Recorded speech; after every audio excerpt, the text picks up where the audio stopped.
But in view of the alarming 30% decline in the population of Palapita, which is supposed to be the very auspicious and emotionally attached and sentiment to the majority community of the people, and particularly a species found of cultural significance in states like Telangana, Andhra Pradesh, Odisha, which is called a symbol of good fortune.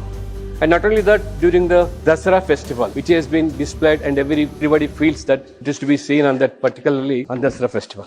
I request the Honorable Minister, can the Ministry direct the concerned states to prepare species-specific action plans for the Indian roller under the Development of Wildlife Habitat Scheme and project, and table the timelines for approval and funding to see that the particular Indian roller Palapita is being protected. Indian roller जो सामान्यतः शुष्क क्षेत्र में पक्षी के रूप में पाया जाता है और कई राज्यों में, जैसा कि माननीय सदस्य बता रहे थे, इसको काफी शुभ भी माना जाता है। हिंदी में इसको नीलकंठ भी कहते हैं। ये पूरे भारत में पाया जाता है। वास्तव में खेत में, चारागाहों में, घास के मैदानों में और गाँव के आसपास ये पक्षी बहुतायत संख्या में पाया जाता है। इसके जो प्रोटेक्शन का संबंध है, हमने इसको जो बर्ड स्पीशीज सेकंड में रखा है कि जिसकी हंटिंग अलाउड है। बर्ड्स के जो सबसे बड़ी समस्या है पोचिंग की समस्या है। दूसरा, जो आबादी के बीच में जो इनके अंडे वगैरह होते हैं उनको जानवर नुकसान पहुंचाते हैं।